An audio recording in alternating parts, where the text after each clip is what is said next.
दोस्तों previous class में पढ़ाए थे, प्रेसिडेंट के बारे में बताए थे और प्रेसिडेंट को पूरे विस्तार पूर्वक कवर कर लिए थे, जिसके अंतर्गत प्रेसिडेंट का कैसे चुनाव होता है और प्रेसिडेंट के कितने भी शक्ति होते हैं, उन सारे पॉइंट को डिस्कस किए थे। आज एक नया टॉपिक है, वह कौन सा है? तो प्रेसिडेंट के बाद कौन आते हैं? तो वाइस प्रेसिडेंट आते हैं, अर्थात उपराष्ट्रपति की चर्चा की गई थी। हालांकि जो अनुच्छेद जो होती है 36 से 51 क्या था? डीपीएसपी था। और 52 के बाद कौन आ जाते हैं? तो 52 के बाद राष्ट्रपति आते हैं और राष्ट्रपति के ठीक बाद राष्ट्रपति जो है 52 से लेकर 62 तक दिए गए हैं और वही अनुच्छेद 63 से शुरू होता है उपराष्ट्रपति। तो हम 62 तक पढ़ा दिए थे, आज हम पढ़ाएंगे 63 में, जिसमें उपराष्ट्रपति की चर्चा की गई है। तो चलिए दोस्तों अब शुरू करते हैं, उपराष्ट्रपति के बारे में चर्चा करते हैं। तो उपराष्ट्रपति से संबंधित अनुच्छेद जो है वह अनुच्छेद शुरू ही होता है अनुच्छेद 63 से। तो अनुच्छेद 63 में क्या बताया गया है? तो उपराष्ट्रपति के पद की चर्चा की गई है। उपराष्ट्रपति कौन है? उपराष्ट्रपति के पद की चर्चा की गई थी। किसमें? अनुच्छेद 63 में। यह याद रखिएगा, एग्जाम में क्वेश्चन पूछे जाते हैं। और यह उपराष्ट्रपति का पद जो है वह कहां से लाया गया है? तो वह उपराष्ट्रपति का पद जो है यूएसए के संविधान से लाया गया है। और इसी के बाद अगर देखते हैं अनुच्छेद 64 में क्या बताया गया है? यही उपराष्ट्रपति जो है, यानी हम उपराष्ट्रपति को वीपी करके लिखेंगे। वीपी अर्थात वाइस प्रेसिडेंट, अर्थात उपराष्ट्रपति जो है, उपराष्ट्रपति अर्थात वाइस प्रेसिडेंट राज्यसभा के सभापति होंगे। राज्यसभा के सभापति होंगे। हालांकि आप देखिएगा एग्जाम में क्वेश्चन पूछा जाता है कि राज्यसभा के पदेन सभापति कौन होते हैं? तो आप याद रखिएगा, राज्यसभा के पदेन सभापति जो होते हैं या राष्ट्रपति ही होते हैं। राज्यसभा के पदेन सभापति कौन होते हैं? तो यही उपराष्ट्रपति होते हैं। पदेन सभापति का क्या मतलब हुआ कि जैसे उपराष्ट्रपति का चुनाव हुआ और उपराष्ट्रपति जो भी उम्मीदवार जीत गए तो ऑटोमेटिक है कि वह राज्यसभा के सभापति बन जाएंगे। इसके लिए कोई चुनाव की जरूरत नहीं है। जो भी व्यक्ति उपराष्ट्रपति बनेगा वह स्वाभाविक है कि वह राज्यसभा के सभापति भी बनेगा। तो इसी को हम क्या कहते हैं? इसी को हम क्या कहते हैं? पदेन सभापति कहते हैं। अर्थात जो व्यक्ति उपराष्ट्रपति बना स्वतः वह क्या बन जाएगा? राज्यसभा के सभापति बन जाएंगे। तो इसलिए इसको कहते हैं पदेन सभापति। हालांकि आप देखिएगा इसके बाद हम देखते हैं अनुच्छेद 65 में क्या चर्चा की गई है। अनुच्छेद 65 में उपराष्ट्रपति अर्थात वीपी वाइस प्रेसिडेंट जो है वह कार्यवाहक राष्ट्रपति के रूप में भी काम करेंगे। कार्यवाहक राष्ट्रपति के रूप में यह काम करेंगे। कौन? अगर राष्ट्रपति के कुछ भी हो जाता है तो उसके जगह पर कौन काम करेंगे? उपराष्ट्रपति। तो जिसको हम क्या कहते हैं? कार्यवाहक राष्ट्रपति कहते हैं। सामान्यतः आप यह दो अनुच्छेद देखिएगा, अनुच्छेद 63 जिसमें क्या बताई गई है? अनुच्छेद 63 में कहा गया उपराष्ट्रपति के पद की चर्चा और 64 में बताया गया राज्यसभा के सभापति। तो देखिए यहाँ पर एक ही व्यक्ति क्या है? उपराष्ट्रपति भी है और एक ही व्यक्ति क्या है? सभापति भी है। तो क्या एक ही व्यक्ति को दो वेतन दिया जाएगा? उपराष्ट्रपति के लिए भी और सभापति के लिए भी वेतन दिया जाएगा? तो संविधान में ऐसी बात नहीं कही गई है। संविधान में ऐसा कहा गया कि अगर कोई एक व्यक्ति दो पद पर है तो उसे किसी एक पद के लिए वेतन दी जाएगी। तो उपराष्ट्रपति को जो वेतन मिलता है वह किसके लिए मिलता है? तो आप याद रखिएगा, वह सभापति के लिए मिलता है। अर्थात उपराष्ट्रपति का वेतन जो है उपराष्ट्रपति के लिए ना मिल करके वह किसके लिए मिलता है? राज्यसभा के सभापति के लिए मिलता है। क्यों मिलता है? आप देखिएगा कि उपराष्ट्रपति का पद आखिर क्यों बनाया गया।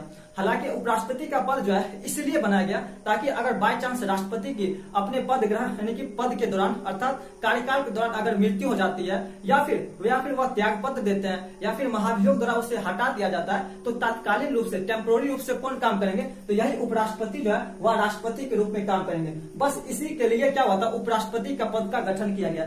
सामान्यतः उपराष्ट्रपति का पद अगर नहीं भी होगा तो काम चलेगा। क्यों? क्योंकि आप देखिएगा ऐसी स्थिति जो होती है यानी कि कार्यकाल के दौरान राष्ट्रपति की मृत्यु या फिर त्यागपत्र दे देना या अभियोग से महाभियोग से हटा देना, यह स्थिति जो है रेयर केस में ही देखा जाता है। बस इसी कंडीशन में क्या होती है? उपराष्ट्रपति की काम होती है, उपराष्ट्रपति के पद की काम होती है, वरना किसी भी कंडीशन में उपराष्ट्रपति के पद की काम नहीं होती है। तो फिर उपराष्ट्रपति का गठन क्यों किया गया? तो यहाँ पर जो उपराष्ट्रपति का पद इसलिए यहाँ पर पदेन सभापति के रूप में काम किया गया।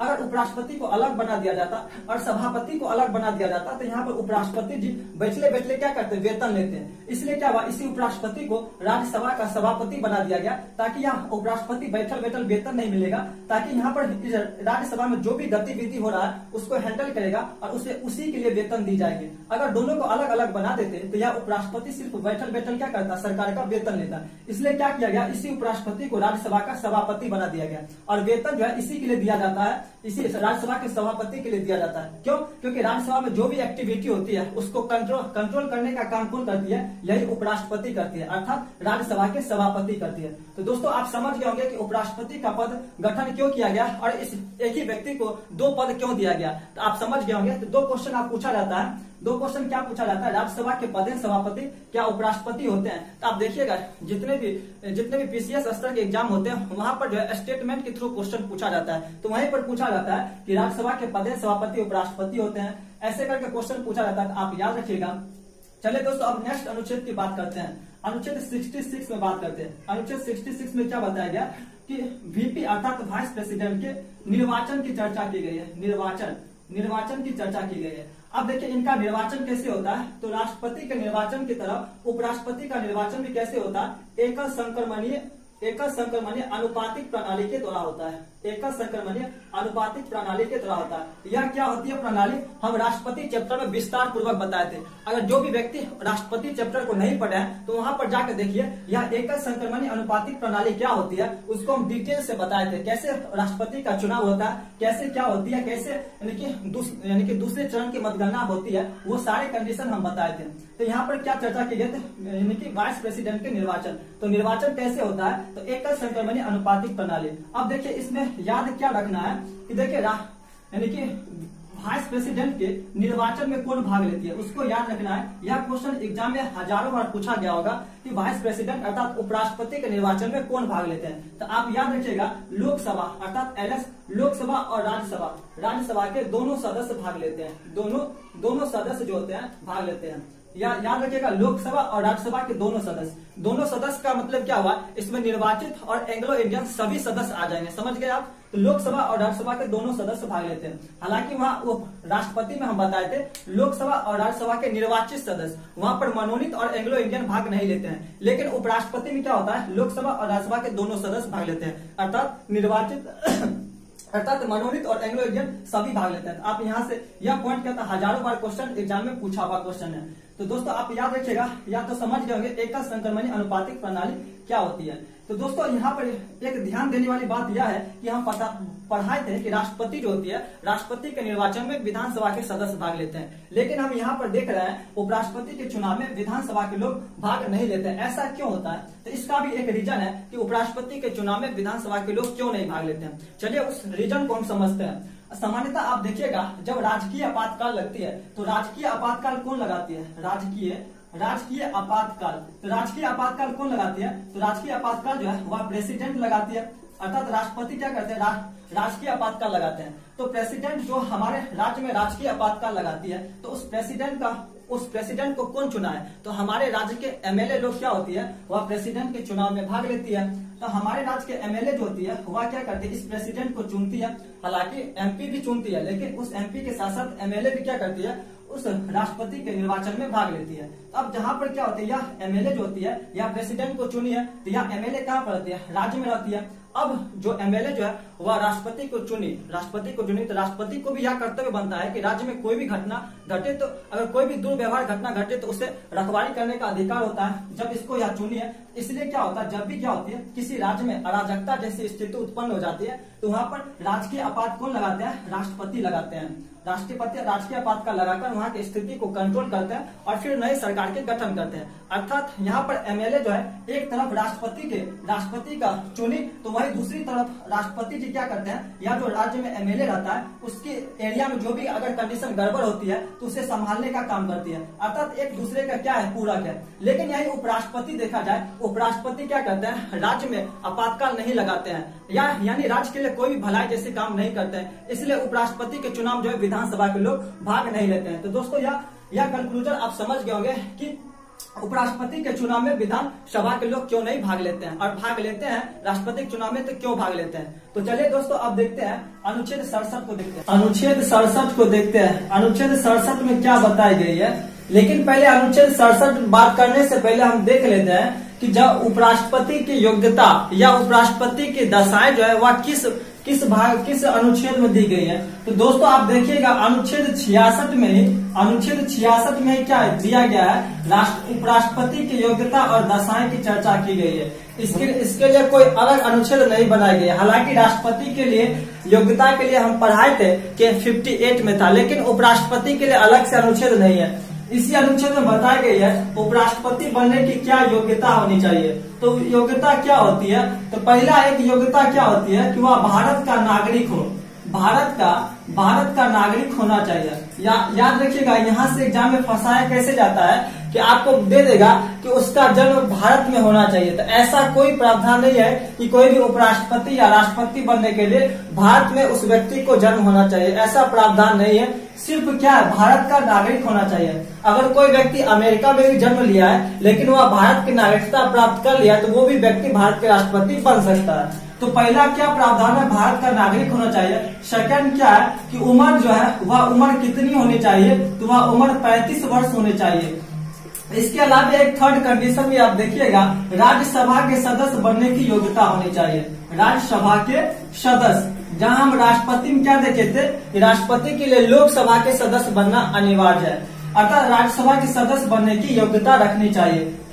फोर्थ कंडीशन क्या है कि 20 प्रस्तावक और 20 अनुमोदक होने चाहिए। 20 प्रस्तावक एंड 20 अनुमोदक, 20 अनुमोदक होना चाहिए। जैसे हम राष्ट्रपति में क्या देखे थे, राष्ट्रपति में 50 प्रस्तावक और 50 अनुमोदक था, लेकिन यहाँ पर उपराष्ट्रपति में 20 प्रस्तावक और 20 अनुमोदक। अब प्रस्तावक और अनुमोदक क्या होते हैं वो हम राष्ट्रपति के चैप्टर में पढ़ाए थे, पूरे डिटेल से पढ़ाए थे क्या होते हैं, आप उस चैप्टर में जाकर देख सकते हैं राष्ट्रपति के चैप्टर में। और एक और कंडीशन अगर देखा जाए तो एक और कंडीशन जोड़ सकते हैं कि 15,000 रूपये जो होती है, 15,000 रूपये जमानत राशि के रूप में क्या था जमा कर ली जाती है। जब आप उपराष्ट्रपति के चुनाव लड़िएगा तो वह क्या होता है, 15,000 रूपये जमानत राशि के रूप में जमा कर लिया जाता है। अब क्या दशाएं होनी चाहिए, दशाएं में क्या होता है कि दशाएं में क्या होता है, क्या चीज नहीं होनी चाहिए। तो दशाएं में क्या होनी चाहिए, वह व्यक्ति क्या हो, पागल नहीं होनी चाहिए। सेकंड, वह दिवालिया ना हो, तो पागल ना हो, दिवालिया ना हो, और लाभ के पद पर नहीं होने चाहिए। लाभ के पद पर नहीं। लाभ का पद का मतलब क्या हुआ कि आप सरकारी नौकरी नहीं करनी चाहिए। हालांकि अगर आप एमएलए एमपी है तो लड़ सकते हैं, लेकिन अगर सरकारी नौकरी है तब सरकारी नौकरी छोड़नी पड़ेगी। अर्थात लाभ के पद के अंतर्गत सिर्फ सरकारी नौकरी आते हैं, अर्थात जितने भी राजनीतिक पद होते हैं वह लाभ के पद के अंतर्गत नहीं गिने जाते हैं। तो दोस्तों आप समझ गए होंगे कि यह राष्ट्रपति उपराष्ट्रपति की योग्यता और दशाएं की चर्चा की गई है। चलिए दोस्तों अब देखते हैं अनुच्छेद 67 में क्या बताई गई है। अनुच्छेद 67 में बताई गई है उपराष्ट्रपति, हम वीपी लिखते हैं, वाइस प्रेसिडेंट के कार्यकाल की चर्चा की गई। कार्यकाल की चर्चा की गई है, अर्थात कितने समय तक एक उपराष्ट्रपति रह सकते हैं। तो आप यहाँ लिख सकते हैं, पोस्ट में आप लिख सकते हैं पद ग्रहण से, अर्थात जब वह पद ग्रहण करते हैं, पद ग्रहण से 5 वर्ष तक अपने वह पद पर बने रहेंगे। तो क्या बीच में हटाया नहीं जा सकता है, बिल्कुल हटाया जा सकता है। अर्थात वाइस प्रेसिडेंट उपराष्ट्रपति को बीच में भी हटाया जा सकता है अगर वह असंवैधानिक कार्य करते हैं तो उस स्थिति में। तो जब कैसे हटाया जाएगा तो आप याद रखिएगा, जिस प्रकार से राष्ट्रपति को हटाया गया था महाभियोग प्रक्रिया, उसी प्रकार से उपराष्ट्रपति को भी महाभियोग प्रक्रिया से हटाया जाता है। लेकिन एक बात याद रखिएगा, यह महाभियोग शब्द जो होता है वह सिर्फ राष्ट्रपति के लिए ही प्रयोग होता है। अगर उपराष्ट्रपति को प्रक्रिया वही रहेगा, लेकिन इस महाभियोग के स्थान पर कौन सी हम बात बोलेंगे, तो संसद की कार्यवाही बोलेंगे। संसद की कार्यवाही, अर्थात आप याद रखिएगा यह महाभियोग शब्द जो है सिर्फ राष्ट्रपति के लिए ही प्रयोग होता है। हालांकि महाभियोग में जो जैसी प्रक्रिया होती है ठीक वैसी प्रक्रिया जो है उपराष्ट्रपति के लिए ही होती है, लेकिन राष्ट्रपति के लिए महाभियोग बोलेंगे हटाने की प्रक्रिया के लिए। लेकिन अगर उपराष्ट्रपति में वही प्रक्रिया लेगी, लेकिन महाभियोग शब्द ना करके हम क्या बोलेंगे, संसद की कार्यवाही बोलेंगे। तो एग्जाम में क्वेश्चन पूछ दिया जाता है, स्टेटमेंट में क्वेश्चन पूछ दिया जाएगा क्या कि अगर उपराष्ट्रपति को हटाना है तो महाभियोग लगाएंगे, नहीं महाभियोग नहीं लगेगा, बल्कि क्या बोलेंगे, संसद की कार्यवाही बोलेंगे, ना कि हम महाभियोग बोलेंगे। तो दोस्तों आप समझ गए होंगे। इसमें एक और पॉइंट याद रखने वाली बात है, जो महाभियोग प्रक्रिया होती है, हम देखे थे राष्ट्रपति के क्लास में क्या देखे थे कि जब महाभियोग जो प्रक्रिया होती है वह संसद के किसी भी सदन से, अर्थात संसद जो है इसमें लोकसभा और एक कौन है, राज्यसभा है। अर्थात राष्ट्रपति की जो महाभियोग प्रक्रिया है वह क्या होता है, लोकसभा या राज्यसभा किसी में से शुरू कर सकते हैं। लेकिन अगर वही उपराष्ट्रपति की बात आए महाभियोग की प्रक्रिया, तो आप याद रखिएगा वह महाभियोग की प्रक्रिया जो है पहले राज्यसभा से शुरू होगी।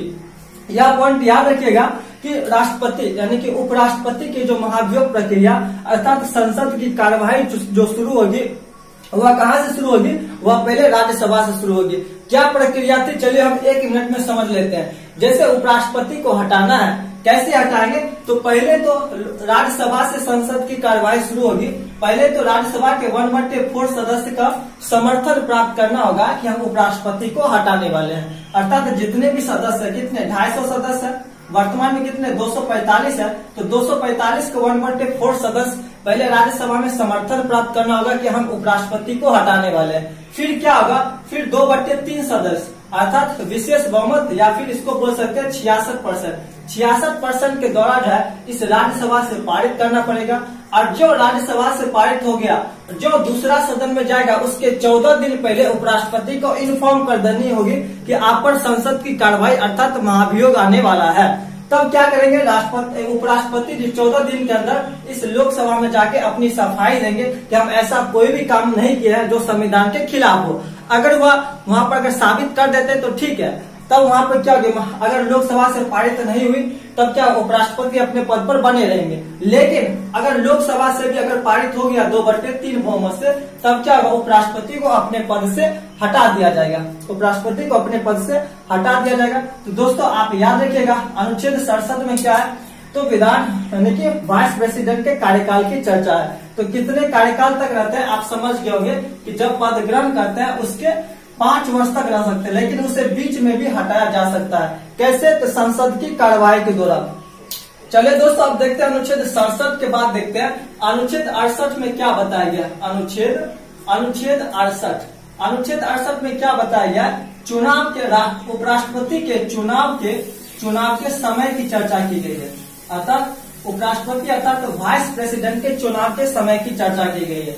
जहां हम देखे थे राष्ट्रपति का जब अगर राष्ट्रपति अपने पद पर बने रहते हैं, अपने पद पर ठीक बने, अगर बाय चांस अगर मृत्यु हो गई या फिर त्यागपत्र दे दिया गया, तब क्या होती है, 6 महीने के अंदर क्या होती है, चुनाव की करा लिया जाता है। लेकिन वही उपराष्ट्रपति के पद पर अगर किसी वजह से उपराष्ट्रपति त्यागपत्र दे दे या फिर महाभियोग द्वारा हटा दे या फिर मृत्यु हो जाए, तब क्या होता है, इसमें दिया जाता है, इसमें 6 महीने की चर्चा नहीं की गई कि 6 महीने के अंदर उपराष्ट्रपति का चुनाव होना चाहिए। इसमें यह बताया गया कि यथाशीघ्र चुनाव करा लेने चाहिए। अर्थात अब यथाशीघ्र का मतलब है 6 महीना भी हो सकता है, 8 महीना भी हो सकता है, या साल भर भी हो सकता है। हालांकि उपराष्ट्रपति का पद उतना ज्यादा इम्पोर्टेंट नहीं है जितना कि राष्ट्रपति का पद, इसलिए इसमें कहा गया है कि यथाशीघ्र अर्थात उपराष्ट्रपति का अगर पद खाली होता है तो यथाशीघ्र क्या होती है, चुनाव करा लेनी चाहिए।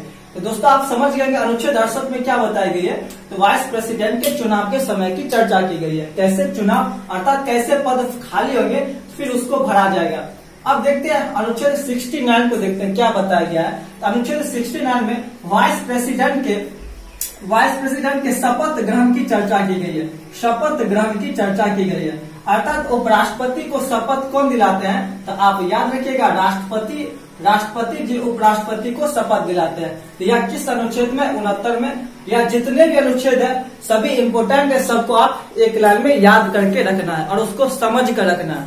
तो दोस्तों आप समझ के अनुच्छेद 69 में क्या है, तो वाइस प्रेसिडेंट के शपथ ग्रहण की चर्चा है। तो राष्ट्रपति क्या करते हैं, उपराष्ट्रपति को शपथ दिलाते हैं। अगर उपराष्ट्रपति त्यागपत्र देना चाहेंगे तो वह त्यागपत्र किसे देगा, सामान्यतः क्या होता है, जो लोग यानी कि जो व्यक्ति शपथ दिलाएंगे उसी को क्या करते हैं, वह यानी कि त्यागपत्र भी देते हैं। तो सामान्यतः अगर उपराष्ट्रपति अगर त्यागपत्र देना चाहे तो वह राष्ट्रपति को ही त्यागपत्र देंगे, और शपथ भी कौन दिलाते हैं, तो राष्ट्रपति ही दिलाते हैं। चलिए दोस्तों अब देखते हैं अनुच्छेद 70 में क्या बताई गई है। अनुच्छेद 70 थोड़ा लंबा है, इसको आप नोट डाउन कर सकते हैं, हम बोल रहे हैं और नोट डाउन कर लीजिएगा। क्या बताया गया अनुच्छेद 70 में कि ऐसी कोई स्थिति जो संविधान में वर्णित ना हो, और इस स्थिति में अगर राष्ट्रपति अपने पद से अनुपस्थित होते हैं तो इस कंडीशन में भी कौन आएंगे, उपराष्ट्रपति ही राष्ट्रपति के पद पर आएंगे। जैसे आप एक एग्जाम्पल ले सकते हैं कि संविधान में ऐसी चर्चा नहीं की गई है कि अगर राष्ट्रपति का अपहरण हो जाए तो कौन पद पर आएगा। इसलिए इस अनुच्छेद में बातें कर दी गई है कि ऐसी कोई स्थिति जो संविधान में वर्णित ना हो, उस कंडीशन में अगर राष्ट्रपति अपने पद से गायब हो जाते हैं तो उस कंडीशन में भी कौन आएंगे, उपराष्ट्रपति आएंगे। जैसे अपहरण की स्थिति, अगर राष्ट्रपति का अपहरण हो गया तो अगर राष्ट्रपति का पद खाली है तो उस कंडीशन में भी उपराष्ट्रपति ही आएंगे, वरना दूसरा कोई सदस्य नहीं आएंगे। अगर उपराष्ट्रपति चलिए दोस्तों, अनुच्छेद 70 को आप समझ गए होंगे। चलिए दोस्तों, अब देखते हैं अनुच्छेद 71 में क्या बताई गई है। अनुच्छेद 71 में बताई गई है कि राष्ट्रपति एंड वाइस प्रेसिडेंट अर्थात राष्ट्रपति और उपराष्ट्रपति के चुनाव संबंधित मामला, चुनाव से संबंधित मामला जो है वह कहाँ पर जाएगी, चुनाव से संबंधित मामला वह सीधे सुप्रीम कोर्ट जाएगी, सुप्रीम कोर्ट। अब देखिए, यहाँ से एग्जाम में क्वेश्चन बार बार पूछा जाता है, स्टेटमेंट में पूछा जाएगा कि इसमें गलत क्या देगा कि राष्ट्रपति और उपराष्ट्रपति के चुनाव से संबंधित मामला निर्वाचन आयोग के पास जाता है। नहीं रे, निर्वाचन आयोग के पास नहीं जाता। आप याद रखिएगा, राष्ट्रपति और उपराष्ट्रपति के चुनाव से संबंधित मामला जो होता है वह सीधे सुप्रीम कोर्ट जाता है, ना कि निर्वाचन आयोग के पास जाता है। यह अनुच्छेद याद रखिएगा, डायरेक्ट रूप से भी और क्या होता है, कथन के द्वारा पूछा जाता है। तो दोस्तों, आप समझ गए होंगे कि राष्ट्रपति और उपराष्ट्रपति के अगर चुनाव में कोई भी विवाद होता है तो वह सीधे सुप्रीम कोर्ट जाएगी, ना कि निर्वाचन आयोग के पास जाएगी। तो दोस्तों, अब देखते हैं अनुच्छेद 71 हो गया। अब देखते हैं अनुच्छेद 72। अनुच्छेद 72 में क्या दी गई है, राष्ट्रपति के क्षमादान की चर्चा की गई है। राष्ट्रपति के क्षमादान की चर्चा है, यह बहुत ही इंपॉर्टेंट अनुच्छेद है, याद रखिएगा। अनुच्छेद 72 में क्या बताई गई है, राष्ट्रपति के क्षमादान की चर्चा की गई है। अर्थात राष्ट्रपति किसी भी अपराध यानी किसी भी मुजरिम को क्षमा जब करते हैं, वह किस अनुच्छेद के तहत, तो वह अनुच्छेद 72 के तहत ही क्या करते हैं, वह क्षमा करते हैं। तो दोस्तों, आप समझ गए अनुच्छेद 72 को, सीधा डायरेक्ट रूप से आप याद रखिएगा। चलिए दोस्तों, अब देखते हैं अनुच्छेद 73। चलिए दोस्तों, अब देखते हैं अनुच्छेद 73 में क्या बताई गई है।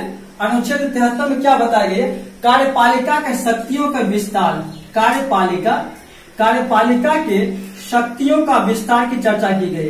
तो इसके शक्तियों का विस्तार कौन करेगा, तो कौन करेगा, राष्ट्रपति। या फिर यहाँ पर लिख सकते हैं, अनुच्छेद 73 में क्या बताई गई है, राष्ट्रपति के कार्यपालिका के शक्तियों के विस्तार की चर्चा की गई है। किस अनुच्छेद में, अनुच्छेद 73 में बताई गई है। अनुच्छेद 73 में क्या बताई गई है, राष्ट्रपति के कार्यपालिका के शक्तियों का विस्तार बताई गई है। अर्थात कोई भी कार्यपालिका में शक्ति का विस्तार करना है तो कौन करेगी, सीधे राष्ट्रपति करेगी। सीधे कौन करेगी, राष्ट्रपति करेंगे। जैसे आप एक एग्जाम्पल ले सकते हैं कि सेंट्रल यूनिवर्सिटी के क्या होते हैं, सेंट्रल यूनिवर्सिटी के अध्यक्ष कौन होते हैं, तो सेंट्रल यूनिवर्सिटी के अध्यक्ष कौन होते हैं, अध्यक्ष नहीं बोल सकते हैं, चांसलर कौन होते हैं, राष्ट्रपति होते हैं। चांसलर कौन होते हैं, राष्ट्रपति होते हैं। अगर देखा जाए कि सेंट्रल यूनिवर्सिटी या कोई भी यूनिवर्सिटी में 3 साल में क्या होती है, किसी भी विद्यार्थी को क्या होती है, डिग्री नहीं मिलती है 3 साल में। तो यहाँ पर राष्ट्रपति क्या कर सकती है, अपने शक्तियों का विस्तार करते हुए यह प्रावधान कर देगी या फिर नए अधिकारी की नियुक्ति कर देगी। अगर किसी भी यूनिवर्सिटी में 3 साल के अंदर 3 साल के बाद अगर किसी व्यक्ति को यानी किसी स्टूडेंट को अगर डिग्री नहीं मिलती है तो उस कॉलेज में एक्शन लिया जाएगा और कार्यवाही की जाएगी। ऐसा प्रावधान राष्ट्रपति जी कर सकते हैं अपने कार्यपालिका की शक्ति का विस्तार करते हुए। तो दोस्तों, आप समझ गए अनुच्छेद 73 में क्या बताया गई है, कार्यपालिका के शक्ति का विस्तार कौन करेगा, तो सिर्फ राष्ट्रपति ही कार्यपालिका के शक्ति का विस्तार करेगी। तो दोस्तों, आप समझ गए होंगे उपराष्ट्रपति से संबंधित जितने भी पॉइंट आते हैं या कौन उपराष्ट्रपति की चर्चा है। दोस्तों, इतना अगर आप याद कर लेते हैं और समझ लेते हैं तो उपराष्ट्रपति से संबंधित एक भी क्वेश्चन एग्जाम में नहीं छूटेगा। चलिए दोस्तों, आज का क्लास यहीं पर खत्म करते हैं, फिर मिलेंगे अगले वीडियो में। दोस्तों, यह वीडियो कैसा लगा आप कमेंट करके जरूर बताइएगा। थैंक यू दोस्तों।